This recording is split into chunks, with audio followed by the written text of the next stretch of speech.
And good morning, and maybe the time I might change a little bit. Okay. Normally, I think we start, and then we have break around 10:15. Instead of that, maybe I will go until one and a half hour instead of break. Then I think 1.5 hour, and then we finish there. Still starting at 10? Yeah, starting 10. Uh, so without the break in between. So again, before we start the prayer, maybe we start with the motivations. So again, try to settle down your mind by focusing on your breath for a few moments.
Then we can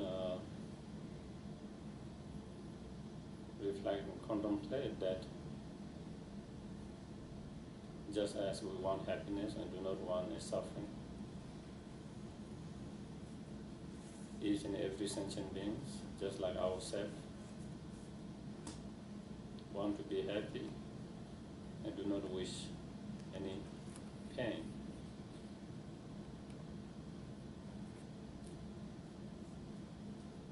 There is no difference at all in that basic wish to be happy.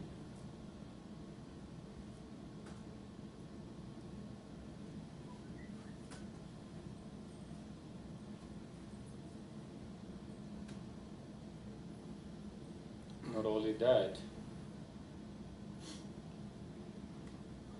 even though we cannot remember clearly, but each and every sentient being has been our most kind, caring mother in the past.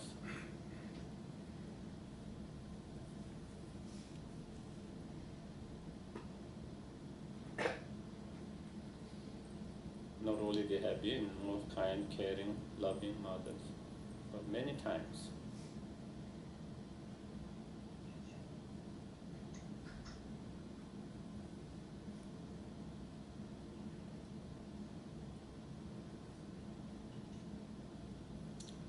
so therefore,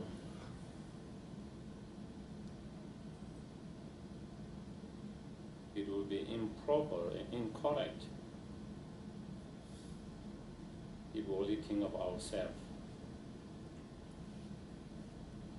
and totally ignore the suffering and happiness of other sentient beings, mother sentient beings.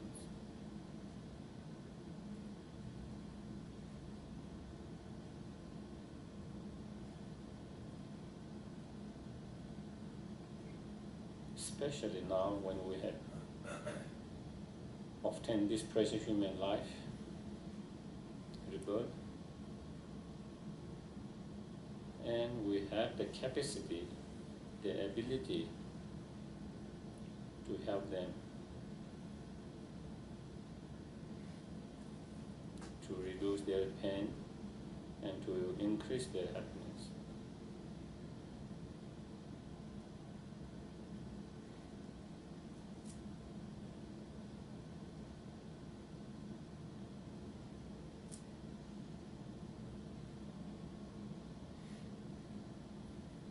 therefore I'm going to try all my best to be as much as helpful, beneficial,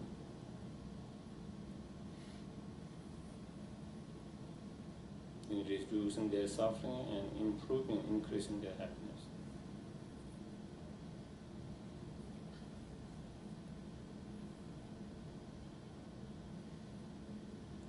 And not only to help them to reduce the suffering, but to overcome the cause of those suffering, all the delusions.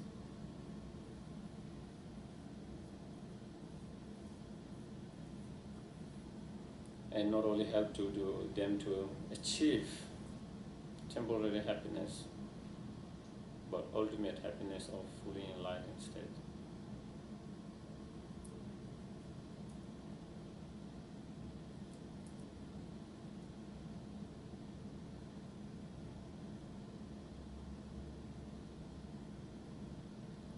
And to be able to do that in the most beneficial way, I myself have to actualize that fully enlightened state as soon as possible.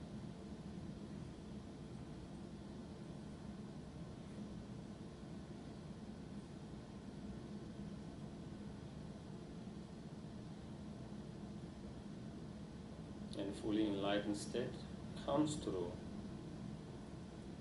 the practices, by cultivating all the realization, all the positive thoughts and mind.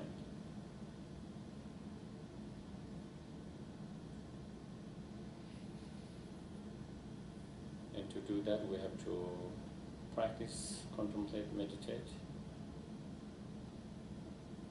And for that, we have to be reminded of those practices.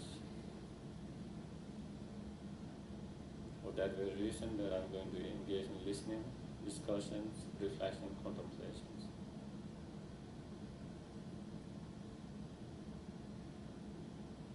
So I can work with my own mind,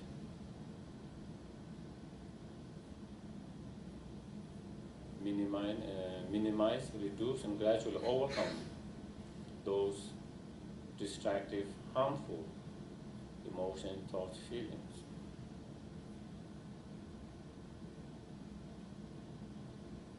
Increase and improve those helpful, positive thoughts, feelings, emotions.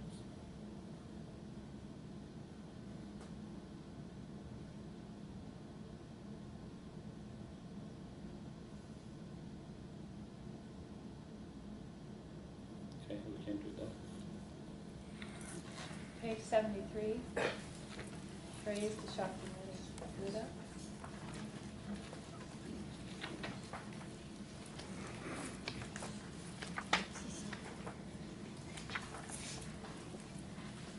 To the founder, the endowed, transcendent destroyer, the one gone beyond, the full destroyer, the completely perfected, fully awakened being, perfect in knowledge and in good conduct, Siddhartha, knower of the world, supreme guide of human beings to be tamed, teacher of gods and human beings, to you the completely and fully awakened one, the endowed transcendent destroyer, the glorious conqueror, the subduer from the Shakya clan, I prostrate, make offerings, and go for refuge. To whom, O supreme amongst humans, you were born on this earth, you passed out 7 strides, then said, I am supreme in the world. To you who are wise then, I prostrate. With pure bodies, forms supremely pure, wisdom ocean like a golden mountain, fame that blazes in the 3 worlds, winner of the best, Lord, to you I prostrate. With supreme signs, face like a spotless moon, color like gold, to you I prostrate. Dust free like you, the 3 worlds are not. Incomparably wise one, to you I prostrate. The Savior having great compassion, the Founder having all understanding, the field of merit with qualities like a vast ocean, to you the one God vastness I prostrate. The purity that frees one from attachment, the virtue that frees one from the lower realms, the one path, the sublime pure reality, the Dharma that pacifies I prostrate. Those who are liberated and will also show the path to liberation. The holy feel qualified with the realizations, who are devoted to the moral precepts, to view the sublime community contained in virtue by prostrate.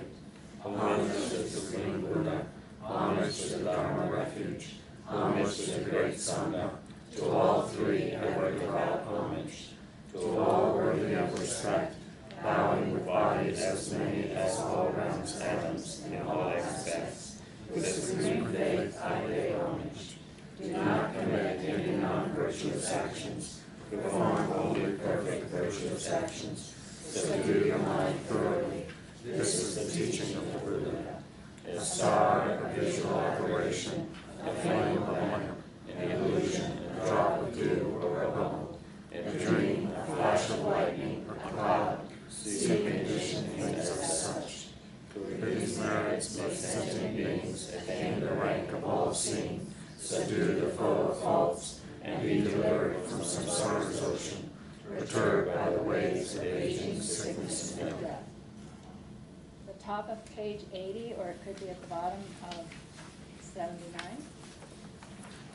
And what might it be? 80 or the bottom of 79. Tayata Om Gate Gate Paragate Parasamgate Bodhisoha.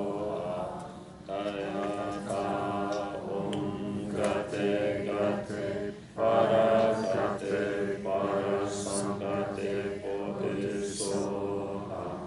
Tayata Om Gate Gate Paragate Parasamgate Bodhisoha. 81, excessive dispelling of hindrance. I and all surrounding sentient beings go for refuge to the Buddha, go for refuge to the Dharma, go for refuge to the Sangha. We prostrate to the Great Mother, Vajrayanita, surrounded by all the children, and by the assemblies of Buddhas and Bodhisattvas and their interactions. By depending on my prostrations to all of you, may these words of truth be actualized. In the past, the Buddha King in Europe dispelled the martyrs by reflecting on the profound meaning of the wisdom above and beyond, and reciting the profound words of the daily recitation. In that same way, I also reflect on the profound meaning of the Great Mother and recite the profound words of daily recitation. May all diseases, spirit possessions, bad conditions, and all negative directions, that which happens due to past karma and immediate conditions, may all this be bestowed. May it become non-existent. May it be passed by.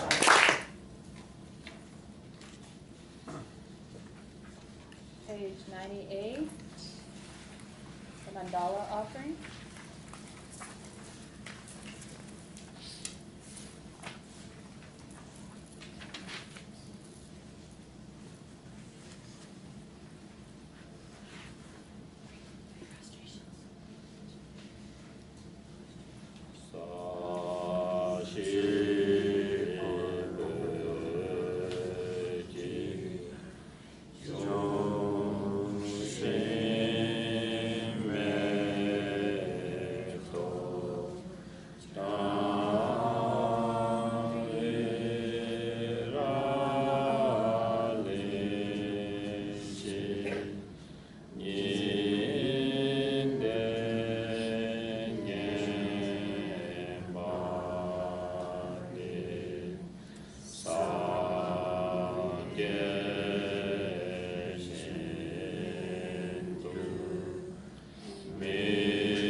go for refuge until till I'm I'm enlightened to the Buddha, the Dharma, and the Supreme Assembly.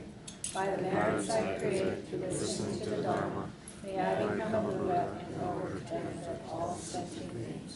Sangye chodan sogi chonam la chanchu padu dani jaksu chi dagi choje gepe sonamgi chola pinche sangye grupa shu Sangye chodan sogi chonam la chanchu padu dani jaksu chi dagi choje gepe sonamgi chola pinche sangye grupa Kanjē rūjēnyē lōne, tāwā tōngchē pāṅbēchē, pāṅbēchē nē tōngchē bē, bōdāṃ tēn lā chā sā.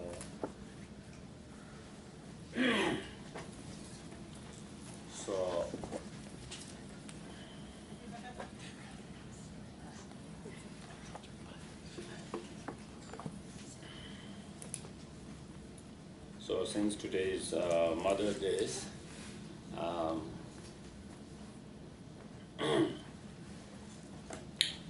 I thought maybe to say a few words that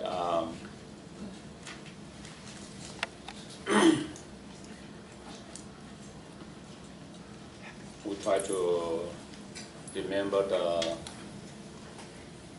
the kindness and contributions of our parents, our mothers, in our life every day, each day. Every day when we recite, may all mother sentient beings be happy, have happiness and cause of happiness, may all mother sentient beings be free from suffering and cause of suffering, so on. When we recite the four immeasurable prayers practice, we try to remember, recollect their kindness, and of course, so not only today but every day, and we try to remember them. Of course, we all might have slightly different relationship with our parents, our mothers.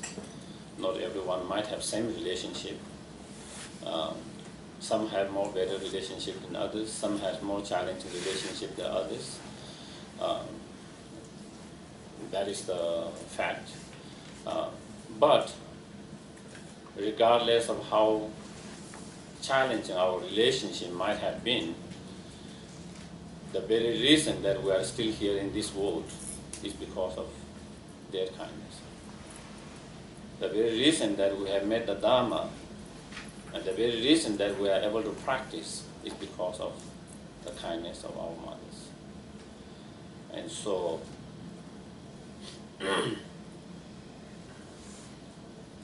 so we try to remember their kindness in that way. Also, a lot of the time, it is natural for us to remember those and stuck in our mind those unpleasant experiences. Okay? The pleasant ones we forget very easily. So in our mind, it seems, especially those who have challenged relationship with our parents and mothers, because we have challenge, because in our mind we have those memory and instant of those unpleasant memories, some of those unpleasant memories.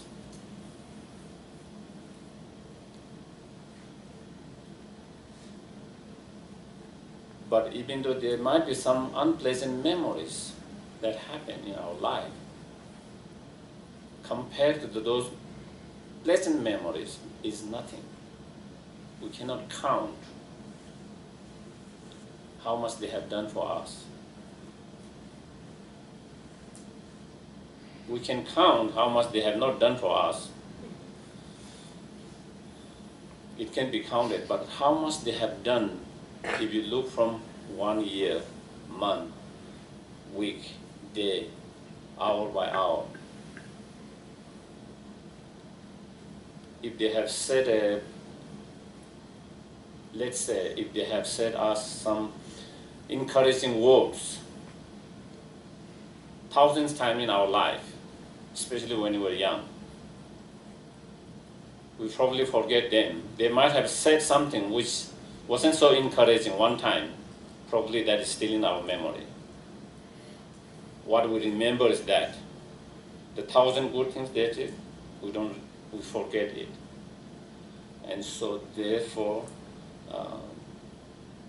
especially when we were young and when we were most vulnerable, when we didn't know anything,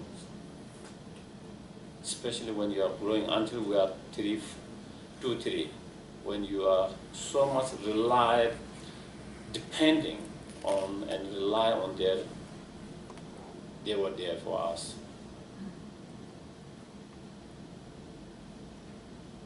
And so therefore,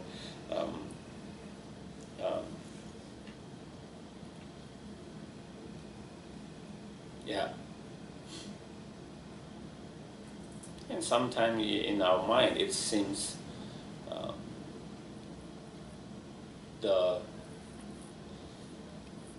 why we didn't have a good relationship because of their behavior or their actions, we might think. Sometimes we might feel that way. But a lot of time it is our own mind. Our mind creations. Just as a parent yourself, and you try to do best yourself to your children. Of course, we are human beings. We make mistakes here and there. We make mistakes despite trying to do best. Same thing our parent. Despite they want to try best, sometimes they might have made some mistake here and there, just like ourselves. But in our life, you only think the best of your children, and you try to do best for them. Despite that, you can see your children, how they see you. They complain that you are not good enough for them. You didn't do this and that. You are not there, this and that. And you feel that it is their mistake. If that is the case, can we also feel same to our parent?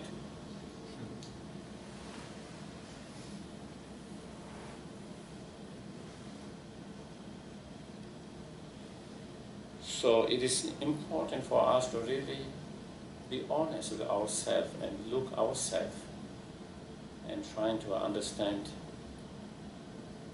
and that is, if there is some bad feelings, not so great relationships, is from everywhere. It is not just from their side.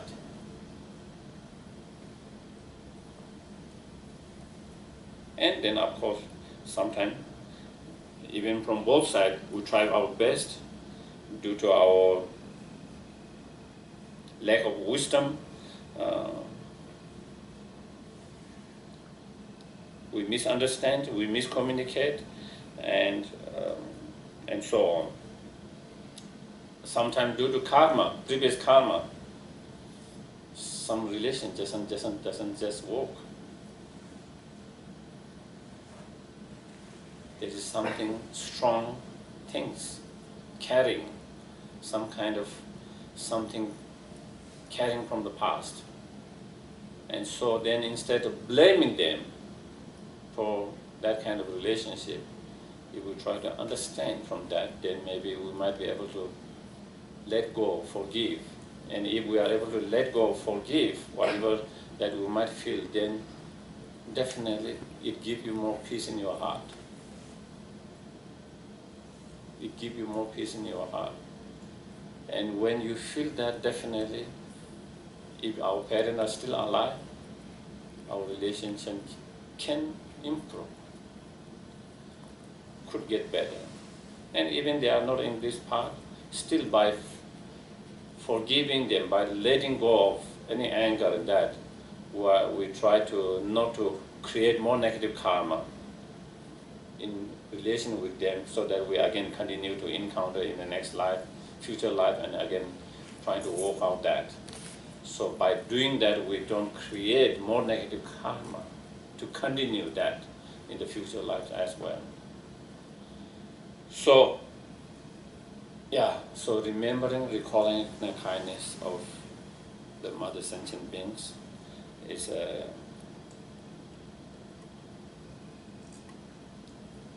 one of the very hard practice of the Buddha's teachings. And it is one of the very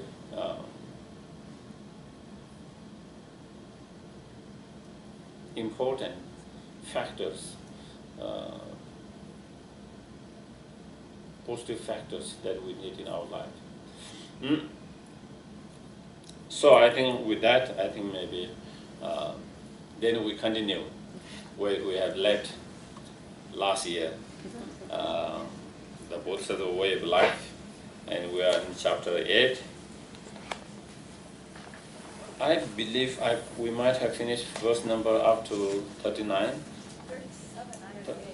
38. We finished 37, and we're going to 38. Okay.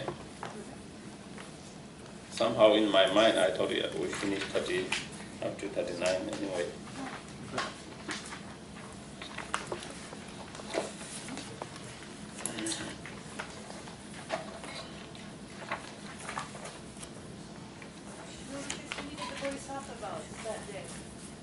Okay.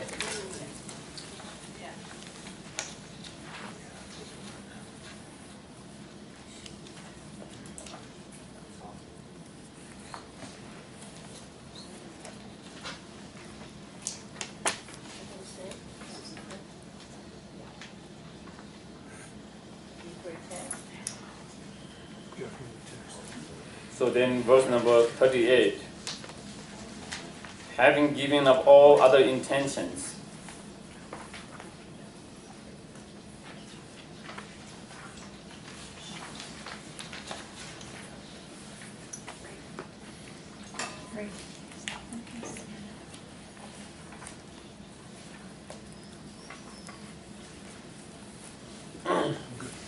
so having given up all other intention means all other distractions. All other distractions. So having given all the other distractions towards meaningless or less meaning things, being motivated by only one thought, a thought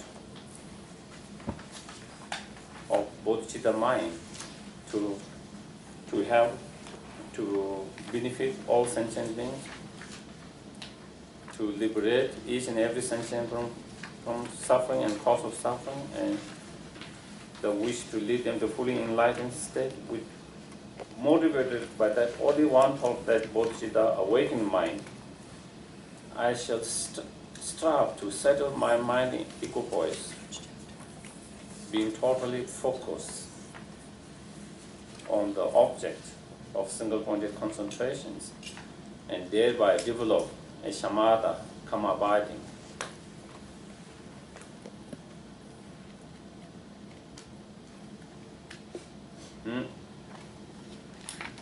And having developed that come abiding, then we use that shamatha come abiding, not just to bliss out. Okay? Of course, when you achieve the come abiding, your mind is total. In that moment, your mind is totally settled, calm, peaceful. But the purpose of cultivating karma abiding shamatha, not to just be in that peace and calm and calmness, but it is to develop that tools to use for a higher purpose, and that is to develop the special insight, the wisdom realizing the emptiness, and to subdue it with the superior insight, the wisdom realizing the emptiness. Because without the wisdom realizing the emptiness, we cannot cut the very root of all the delusions, the ignorance, the fundamental ignorance. And if we cannot cut the very root of all the fundamental ignorance, which is the root of all the delusions, then we cannot overcome the delusions. If we cannot overcome the delusions, then there's no way we can achieve lasting, long-lasting happiness of fully enlightened state, long-lasting happiness of liberations. Neither we can find long-lasting happiness in this very lifetime. Your mind will be too much agitated, up and down all the time. And so therefore, the key to happiness of this life, the key to free ourselves from samsara and all the sufferings and cause of suffering, and the key to achieve liberations, nirvana, or fully enlightened state, is cultivating that wisdom realizing the emptiness, the special insight.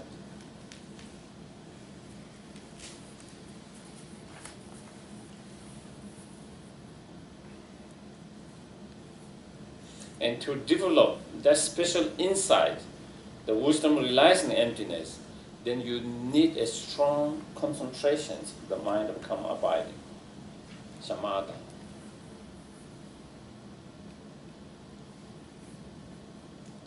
And to have that strong concentration, the mind will become abiding, then you need a strong foundation of moral discipline.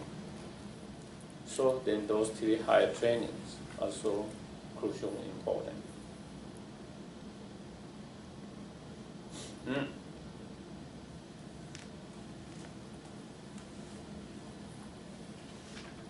And samadhi come abiding. In order to develop that, we need clarity, stability, and intensity towards the objects. Whatever that object might be, the object of your concentrations. Can be breathing, can be movement of your adamant, can be image of Buddha, and it can be syllable, mantra, syllables, whatever that objects that you use to develop that single-pointed concentration, karma abiding. Whatever you use it, in order to develop karma abiding samadhi, you need to be very stable. Your mind focused and stable on the object without being distracted. So to be able to overcome gross and subtle distractions. And not only stable and focused, but also clarity in the mind, in the objects. Clarity. The other obstacle is laxity or dullness. Okay? So distraction is one of the obstacles to develop karma abiding, concentration. The other obstacle is laxity or dullness. And when you have that laxity and dullness, then even though you might have focus and stability, but you might not have the clarity of that object. So free from distraction and free from laxity. There are three levels of distractions: gross, subtle, most subtle. Also, three levels of laxities: gross, subtle, and most subtle. And free from all these gross and subtle obstacles. And not only that, you need clarity and intensity.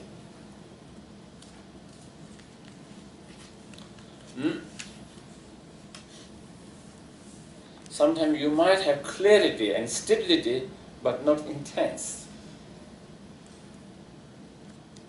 And when you don't have that intensity, then you can fall to this more subtle laxity.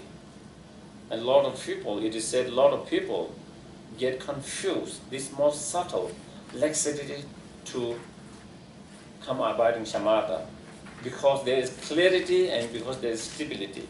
You can be concentrating on object with strong focus, stability and clarity for long times, long period, but you don't have the intensity. And so therefore you have still not developed the Kama abiding shamatha. And it is said a lot of practitioners think that they have developed shamatha when they have that one, because they can focus without distractions, there's stability, clarity, and for hours and maybe even days. So just like when I'm holding a cup, if I don't have intensity, I can easily drop. But if I have more intensity, I will not drop it. And similarly, when we don't have that intensity, then so those are the things that we need to develop. And in order to develop that Kama abiding, so being free from those two obstacles, and to develop that, we need a strong practice of mindfulness and introspections, or alertness, or sometimes vigilant, whatever translation, different translation translate different. Sometimes it's introspection, sometimes alertness, sometimes vigilant. But in Tibetan session, so mindfulness and the introspection mind, those strong practice of that. And the mindfulness is the mind which is able to keep the object without losing the object, without forgetting the objects. So your mind is able to focus on the moment, the present object of your concentrations, without losing it, without forgetting it. That's the mind that does that job. Introspections is the mind time to time checking whether your mind is still focused on that object or not. Because if you don't have that checking, even your mind has lost the objects, and even you have distracted, you might not be aware of that. And so therefore, so these two minds come together, helping each other. At the very beginning, you need the introspection mind strong, and you have to do that very often. As you get better and better, then you need less and less of that help, because you are able to focus without forgetting, without losing the object. So therefore, there is less need of that introspection mind. Then you do seldomly, time to time. It's just like any children who is very kind of what you call very what do you call? Fidgety. Who is like always not staying. Fidgety. You need to keep. You need. Restless. Maybe that might be better for me. Because that word I have not understood that. Restless. Okay, a child who is restless, you have to pay more attention all the time. But as they get better and better, become less and less restless, then you still have to take care of them, but you don't have to pay all the time attention like you have to pay. And same with our mind. Same with our mind. At the very beginning, we have to pay more attention, so more introspections. Then as you get better, then less need of that. And so those are the tools that we need to develop. And I think we discussed that in chapter 5 and 4. of mindfulness and introspection, quite detailed in that. And so through the practice of mindfulness introspections, or in other words, by overcoming the 5 faults and by applying the 6 antidotes, eight antidotes, then we cultivate the karma abiding shamatha. And having developed karma abiding shamatha, there are a lot of positive result of that. Through the shamatha and karma abiding, one can develop many of the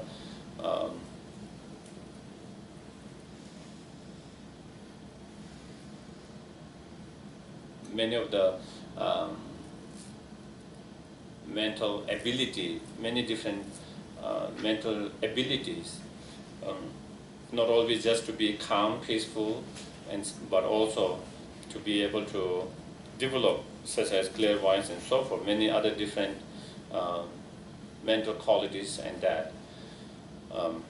But the main purpose is to develop the special insight, the wisdom realizing the emptiness. So that is the key. So that be the key.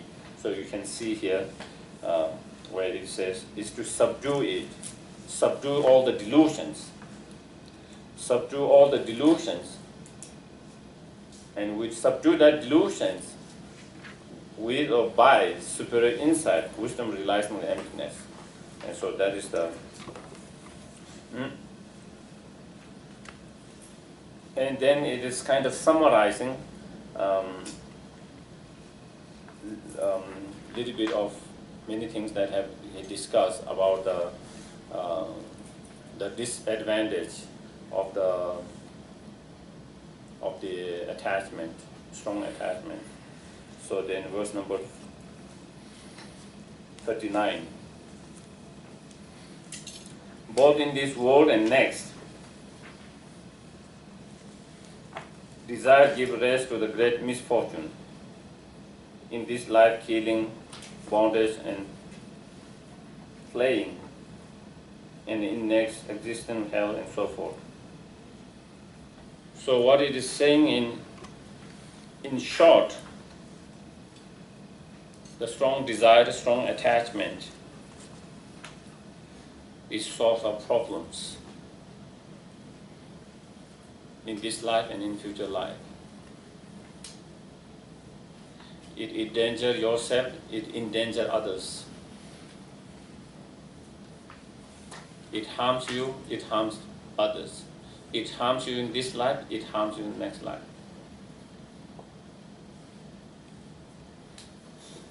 So if we look,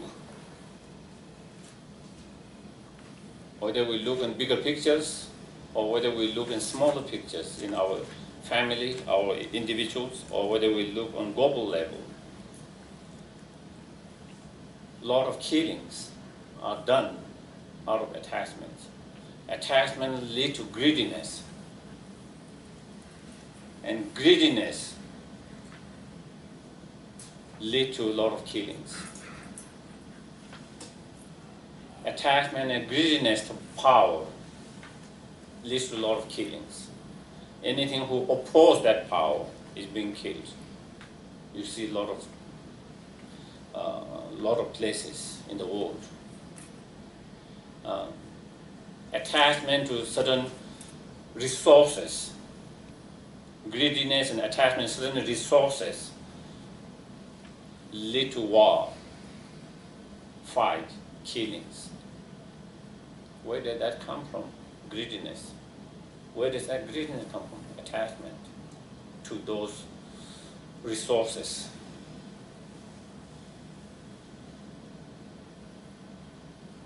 Attachment to reputations. One's reputations also can lead to killing of someone's. Anyone who create, who expose your reputations, and who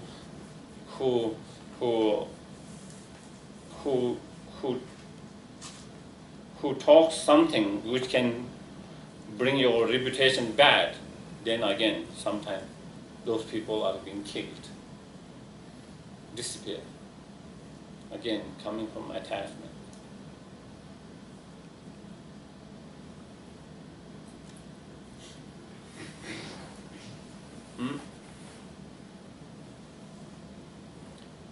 The global warming and the environmental effect and that we see in the world is a result of human beings' greediness, over exploiting it. Where does that come?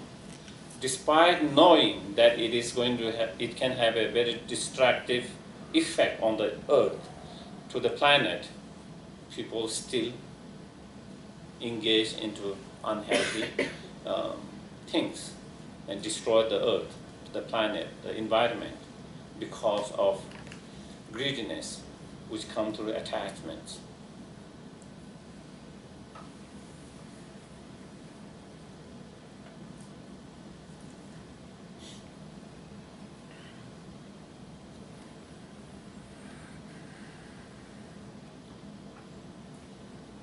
Also, a lot of problem that we see in this world.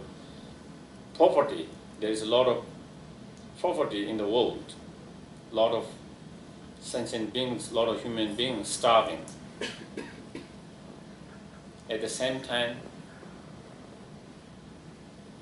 very few little people have so much, more than the budget of few countries. Still, they feel not enough. Still, they don't feel they have enough. Still, they don't feel enough. Still, they feel they don't have enough to share, to help. Where does that come from? Greediness, attachments. If we all people have less attachment, less greediness, those who have more will be able to share with those who have less. So therefore, we wouldn't be having a lot of the problems, poverty problem in the world. There's less of inequality. There will be more equal, less of strong inequalities. That happens because driven by attachment and greediness. So therefore, those who have doesn't feel they have, because of that strong attachment, clinging to that, they are unable to share, unable to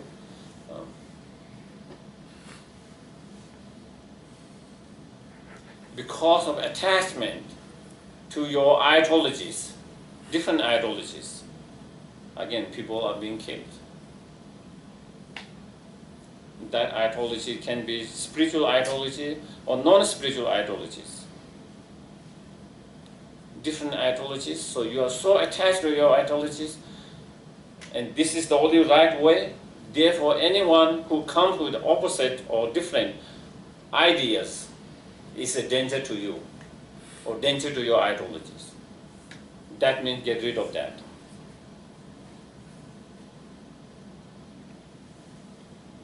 Because you are so attached to your views of what's right, what's wrong, what's correct, what is not correct. When you are so attached to that, then that's what happens. A lot of war are being fought, people are being killed because of that.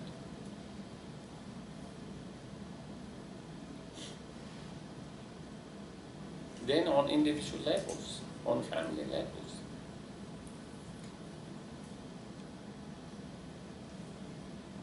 You see sometimes there's a fight between the siblings because of attached to the wealth. we see that very often. Fight between their own families, between the siblings and so forth, because they are attached to the wealth.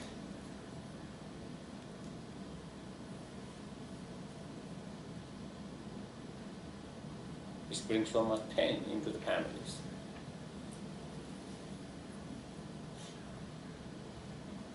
A lot of time, there is a lot of problem in the families when we are so attached to something. When you have strong attachments that come with a strong expectations. And when those expectations are not met, then you get disappointed, unhappy. And when you get disappointed and unhappy, that becomes source of conflict, that becomes source of crack in our relationship.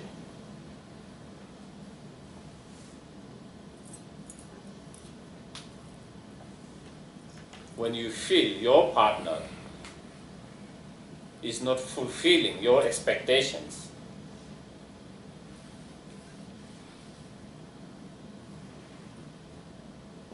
then you become disappointed and unhappy. And that unhappiness, disappointment, is the beginning to have the crack in our relationship, a good relationship, stable relationship. And that disappointment and unhappiness comes because we have so strong attachment to certain things, and because of that we have certain high expectations of something, and those are not met.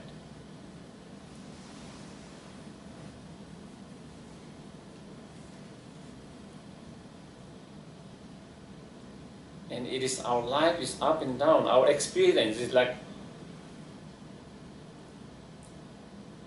what do you call, roller coaster.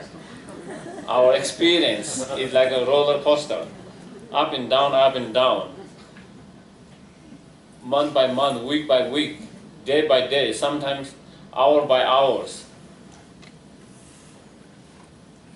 And if you really check it, a lot of time it is attachment.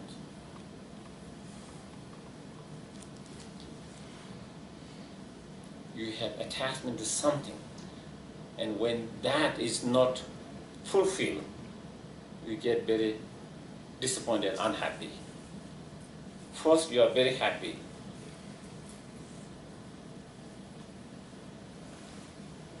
And the next moment, something you are attached to is not fulfilled. Maybe you are attached to very simple things like a very food, okay? And you go to a restaurant, and it disappoints you. You disappoint you. Then unhappiness, disappointment start. Why? Because you had attached to a particular flavor, particular taste, and you are expecting that you are attached to, that particular flavor, taste that you are attached to, you are expecting exactly same or even better, and then when that is not there, unhappy, disappointed.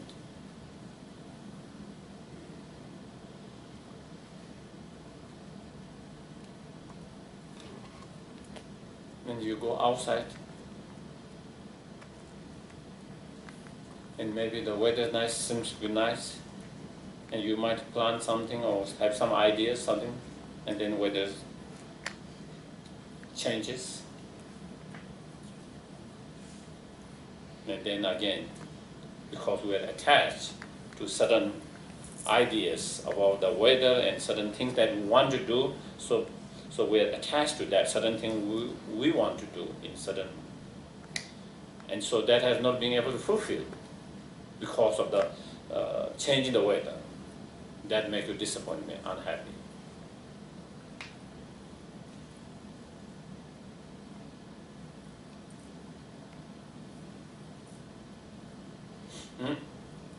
And you come to the class being attached to certain things with expectations to answer your questions or certain things, and then you don't find that here, disappointed, unhappy. It could be. Every step, if we really check it, why are we so disappointed and unhappy with certain things when things changes and things happens in certain way? Why are we not being able to adjust with the flow of the change?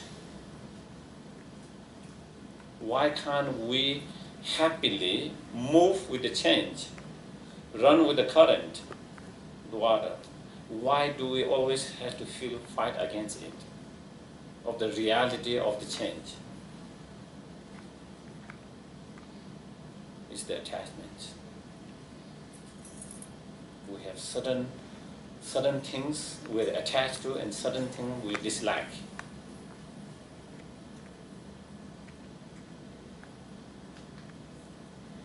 Because we're attached to certain things, then we have aversions and disliking to the opposite of that. If you don't have an attachment to that, you wouldn't have strong aversions and disliking to the opposite of that. Check it out. Check it out. Where the dislike and aversion come from. It comes from the attachment. When you are attached to something, then definitely you have aversions and disliking to the opposite of that.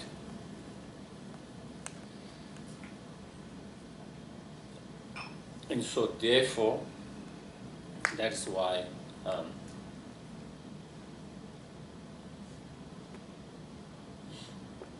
we become so unhappy, so dissatisfied in our life.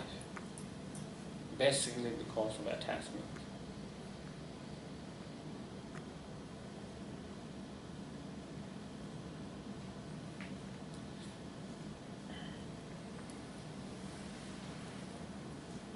Due to attachment, then a lot of time people do a lot of illegal things, break the rules, law. And because of that, a lot of time, then they are caught and they are prisons.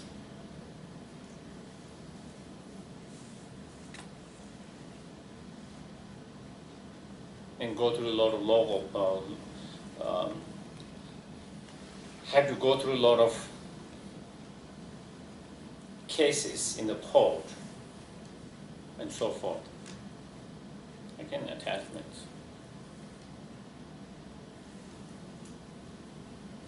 I have seen sometime when there is a divorce, a lot of time, of course it's not the same with every case, but it seems a lot of time it gets ugly, very ugly, because of attachment. A lot of time is fight between how much, who give how much each, and it's based on that. I've found a lot of time it gets ugly because of that. Someone demand more, someone doesn't want to give that much. And then in some cases, then they use the children as a tools to get what they want. It's so sad. It's so sad.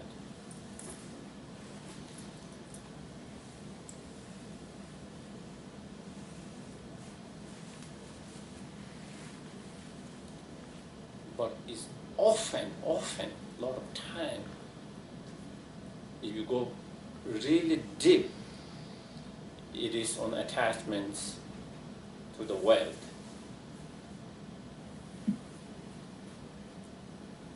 If someone was not so attached and someone was not asking too much, or the other one's not attached and willing to give what, they wouldn't end up in that messy.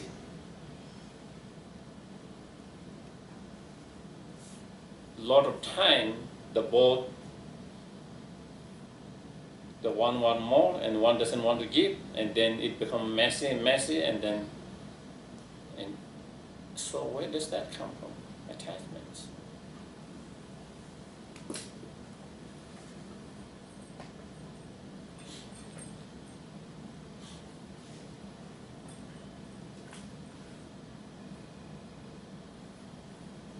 So then your attachments bring pain and harm yourself, your children, your families, and the others, everyone. Put you in big mess. So unhappy. So much problems.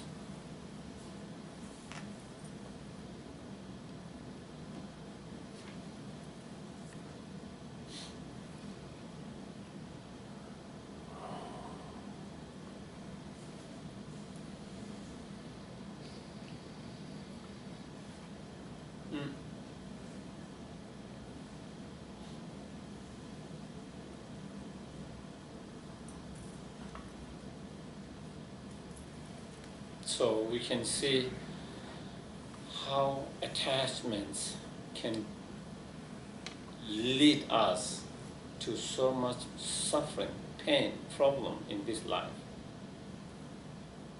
And it is the attachment that tied us in the samsara. It's the attachment that bondage or tied up in the samsara.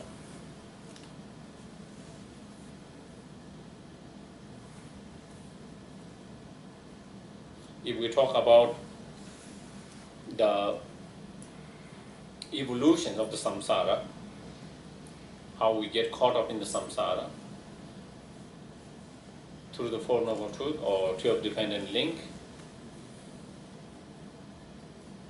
then we understand out of ignorance, first link, then we create karma, contaminated karma, the second, and then the karmic seed is planted into the consciousness, the third one. And at the time of death, just before death, then that seed, the karmic seed which is left in the consciousness, is activated by craving and grasping, the 9 and 8 and 9. And craving and grasping are both attachment. And then by being activated by craving and grasping, then when that seed is fully potentialized to produce result the next moment, that is the 10th becoming your existence. And when that happens, the next you take rebirth. And after the rebirth, you experience the 6th result. Name and form, senses, contact, feeling, birth, aging, and death. So that is how we get caught up in the samsara. Take rebirth in samsara endlessly. Even if we have created out of ignorance the contaminated karma and the karmic seed in consciousness, if there is no craving and grasping at the time of death to activate it, this cannot be potentialized. That seed cannot be potentialized. So therefore it cannot produce samsara rebirth. Even though it has potential, but it cannot produce. It is like seed which never get water.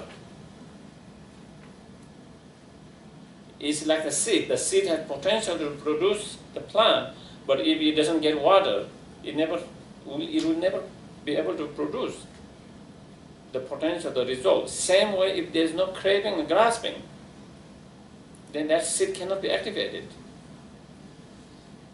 And so therefore, what activates? So, of course, attachment can come, even creating the contaminated karma. Out of ignorance and attachment, then we create contaminated karma. So it plays one role there, but definitely craving and grasping to activate samsara rebirth. It is so. Therefore, you can see how attachment play a key role in tightening us, chain us into the samsara as well. And it is the attachments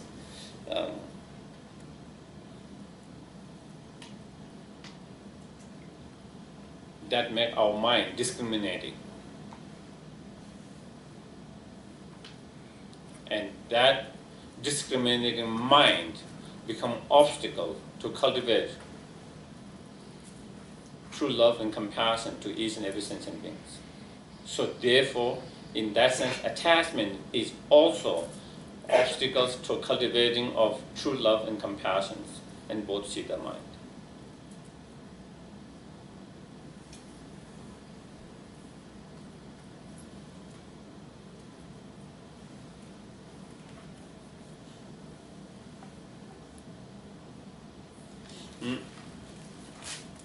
As I mentioned before, when there is attachment,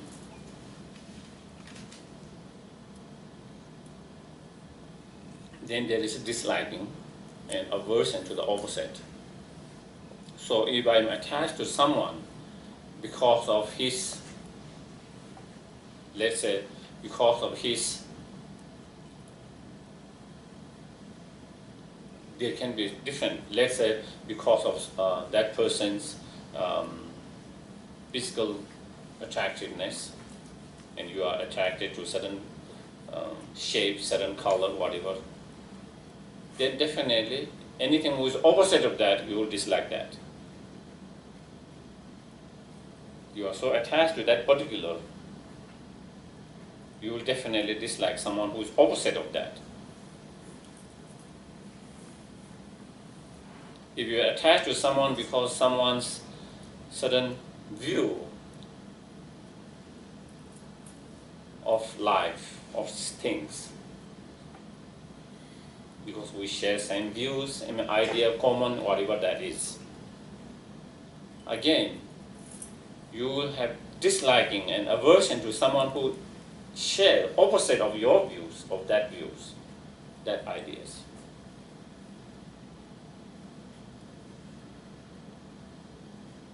And so therefore, then it becomes obstacles to cultivate love and compassion for that person who has opposite view.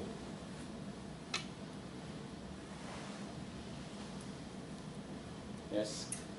What if somebody is attached to you? It is their problem.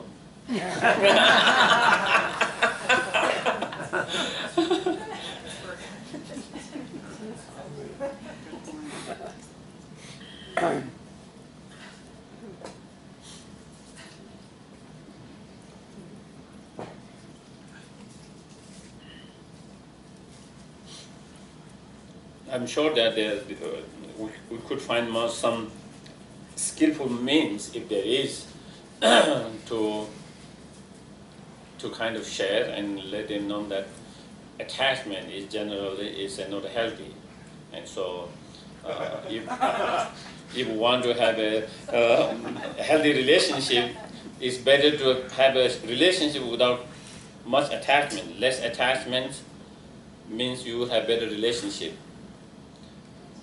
More attachments means we will have a less stable and healthy relationship, because the attachment is not going to last. And when that attachment is not going to last, when it is not more there, that person is going to be disappointed. unhappy, and so therefore it's going to have effect on the relationship. So therefore, instead of attachment, if the relationship is built on understanding and responsibility, then that would be more healthy. When you is built on attachments, you don't have the understanding.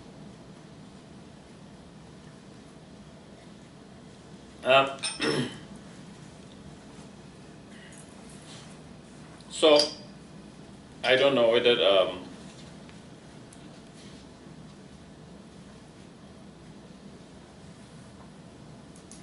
helping them to understand might be helpful, but I don't know how you are going to do. We all have to find our own way to communicate and to find a way to do that.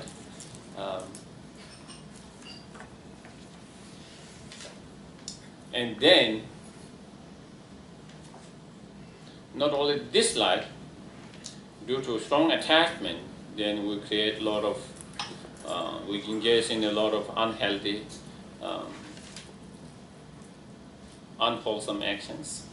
And due to that, then we will continue to experience the suffering, the result out of that in also future life. It is possible that if we have done something very negative, very strong negative out of strong attachment, we could take a rebirth in one of lower realms and experience the suffering of lower realms. And even if we have a higher rebirth due to some other positive karma, still, if we are so attached to this life, we carry that instinct or imprint. So even next life, you become very attached to everything. It's very hard to give up attachment. That's why we find ourselves, even though sometimes we understand that attachment is not healthy and not good, but it is very hard to get rid of it. It's very hard to get rid of it because the imprint is so strong. The imprint is so strong. The stronger your imprint, the harder it becomes. And so therefore, when we allow ourselves to be overwhelmed in the state of attachment without trying to confront, overcome it, then definitely by carrying that imprint, it becomes much more challenging, much more difficult to overcome them again in the future. And again, it will continue to be a cause of suffering and problem in the future as well. Okay, attachment is an interesting topic for Mother's Day. Because when you talk about how it's actually really intricate, because it's not something that you actually think out when you're attached to your child is attached to you. It goes back probably for so many lives, you don't even know what's going on. So, you know, you can unwrap some of it, but it's always going to be quite intense because it's so linked. It's linked to your identity. It's linked to what anything you see. It's linked to all your other instincts. And so, I don't know, sometime maybe we could have a better discussion of what to do with attachment, because this is a pretty big question, really. I mean, attachment has good results and bad results, or fortunate or unfortunate, if you want to put it that way. But some of it is really pretty tricky. Well, I think, again, we always get confused with the word attachments, okay? I think because of the English word. When we talk about this in Buddhist term, this particular attachment of as a state of afflicting emotions, one of the delusions or one of the state of afflicting emotions, that one has no good result of that. That such attachments does not have any positive result of that. So it can't be that attachment has positive and non-positive result. when we talk about this particular defilement of these attachments, I think in English word, maybe when you use attachment in a different way, it is more kind of close and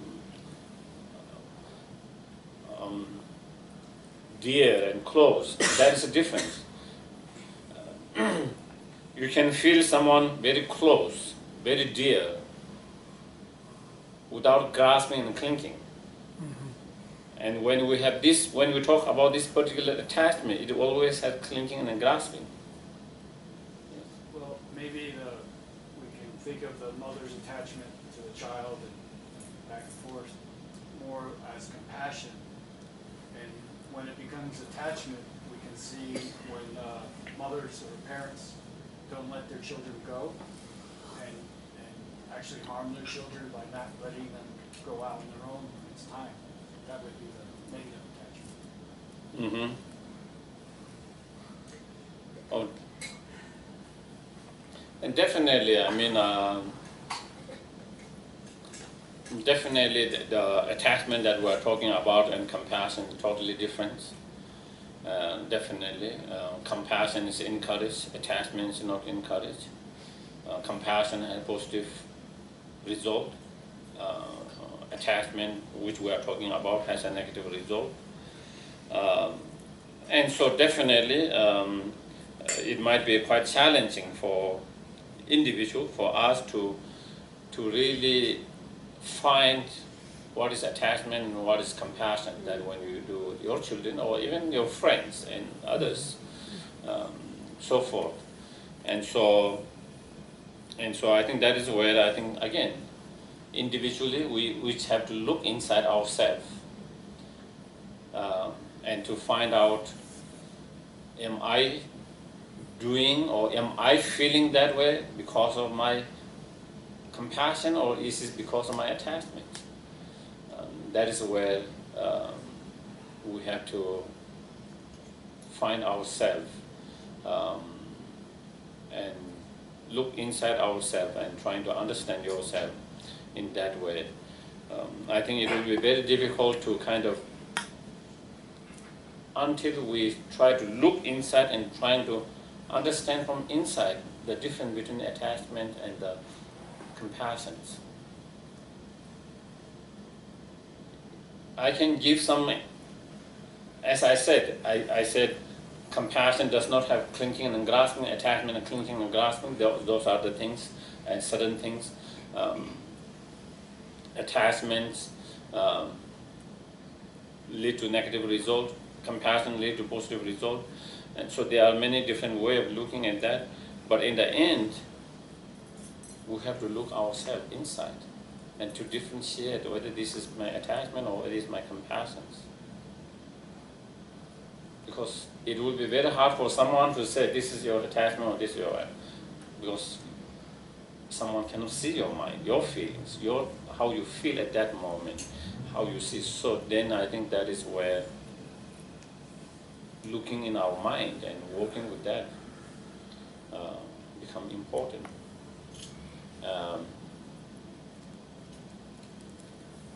I mean, if we see, I mean, I've been hearing, especially this time actually, quite few times, of helicopter parent or helicopter parent, parenting. Yes. And that definitely seems like an attachment and then compassions. And unnecessary worries all the time. Unnecessary worries all the time. Compassion does not lead to unnecessary worry all the time. Compassion definitely can lead to some kind of concern, but not those unnecessary worries and so on. And compassion will not lead to anger towards others. Attachment will lead to anger towards others. You know, if I have compassion to someone, and if someone does something bad, it will not lead me to anger because of my attachment, because of my compassions. I might be concerned with that, but if I'm attached to it, then definitely it will make me very angry with that person's, for that person's actions. And so,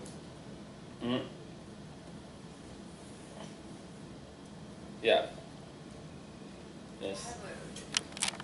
Samsara rebirth, craving, grasping comes, but to take a rebirth, you don't need an attachment. The bodhisattvas, the arhat, they will continue to come even without attachments, through the prayers, through the wish, and so to benefit. So you don't need, but for samsara rebirth, it is needed. And so samsara rebirth you cannot have without craving and grasping. You cannot have samsara rebirth. So you need it. But to get out of samsara rebirth, then you need to get free from the attachments. And so, but when you are out of samsara rebirth, it doesn't mean that you don't, still you cannot take a rebirth. Yeah. Okay, 1 and 2, 3 at last. Okay. Yes. So the craving and grasping would be, at that time of death, would be for anything or just for life?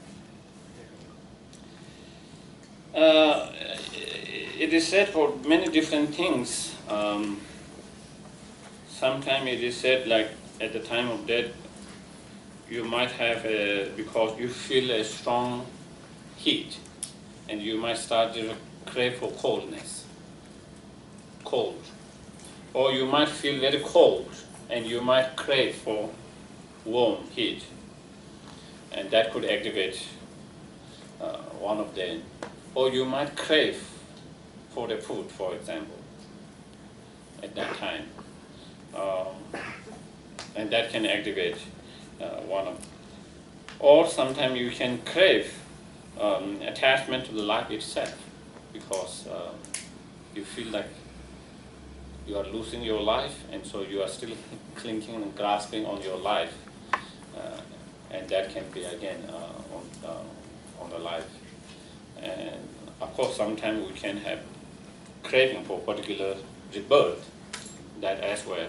But not all craving come in such a simple way like that. We have craving for different rebirth or different realms. It can come in a craving in different ways.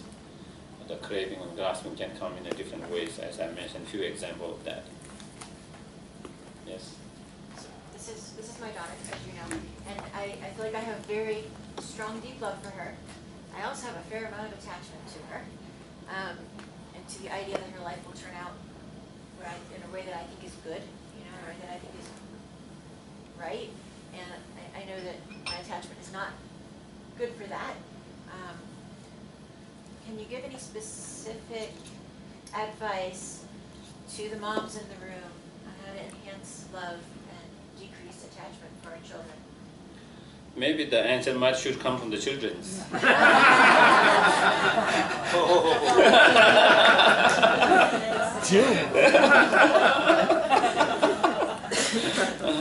So, what do you think, Nesman?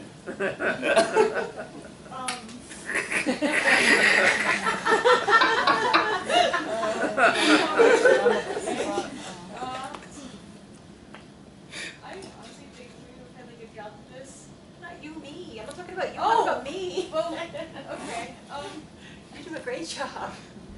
How How do I love you more than attached to you? stop worrying so much about my living alone and college, and you don't have to move to India when I go to college because you're afraid of what will happen. It's stay wherever you want. You'll be okay. Chill, man. So here you got. I think, I mean, that is what Shantideva discussion we have discussed so far all the time. Thinking,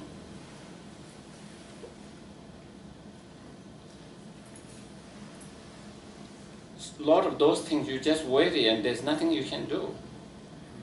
And just waiting and just reminding ourselves, it's something which I cannot do much. Why do I wait and not even think so much about that? If there is something you can do, then try to do that and that. And I think same thing. I think as I said, like everyone else, in my family also we have problems. We have health issues. My mom's health issues. My brothers. Sisters. There are certain things I can do and certain things I cannot do. There are certain things I can keep my prayer. I can give them encouragement. I can help them. I do some research and try to find, if I find anything, things I share with them and encourage them to do certain things. Those are the certain things I do. But most time I don't even try to think about it. It's useless. It is a waste of energy. It's a waste of time. Because that's not going to change. And so, and a lot of time I think we just have to remind ourselves. A lot of time we are not aware we are in that mode of that waiting mode state all the time without even knowing that we are waiting so much.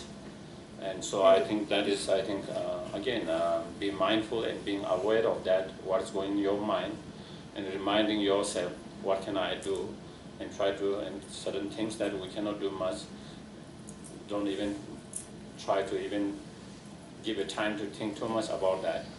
And I think that is, and I think we have to remind,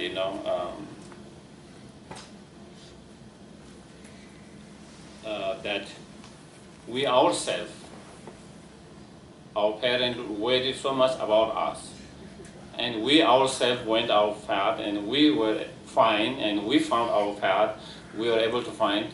The children should be able to do that same.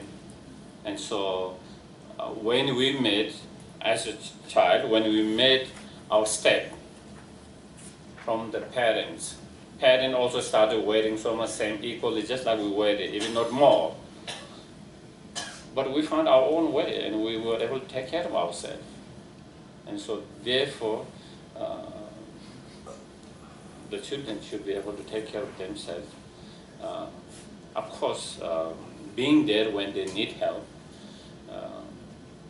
as much as possible. And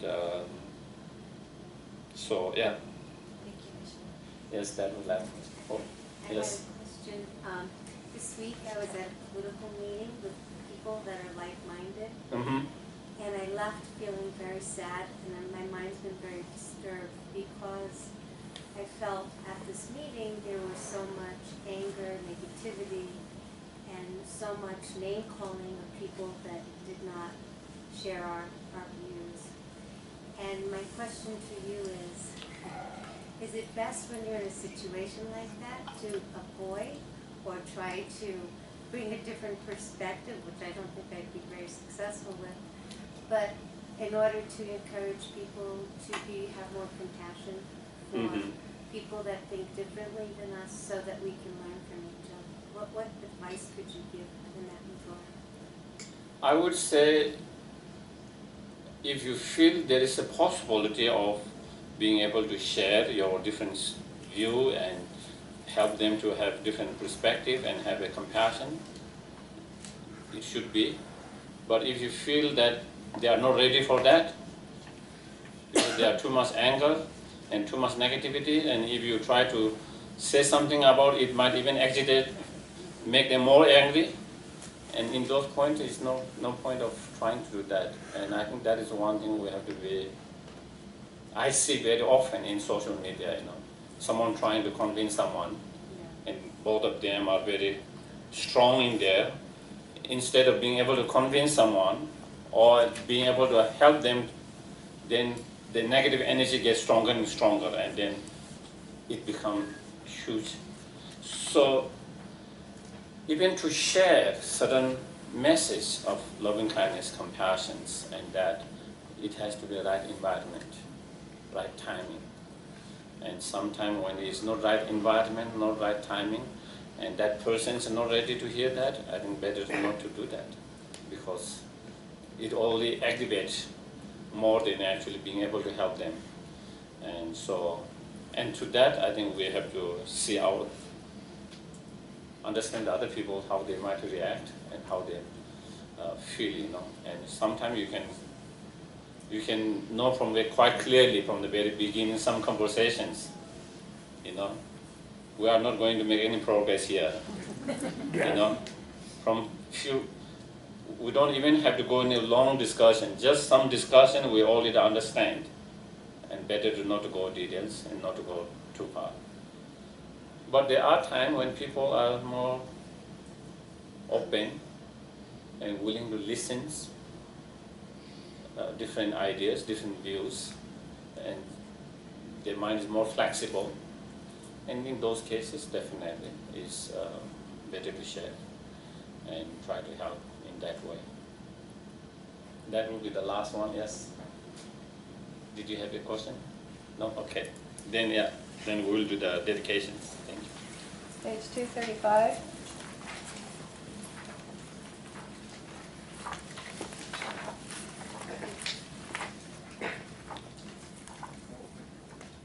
Due to the merits Of these virtuous actions, quickly attains the state of Guru Buddha, and and lead all living beings without exception into that light state.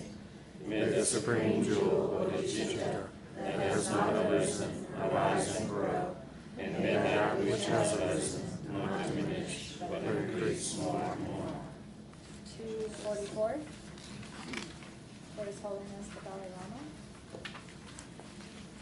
Avirave Kove Shinkante Tandan Deva Madhu Chungwe Ne Shende Senwa Tenzin Yatso Yi Shakti Sute Madhu Tengyu Shui Tuzu Changchin Changgan Jove Tenzin Yombe We Kunsu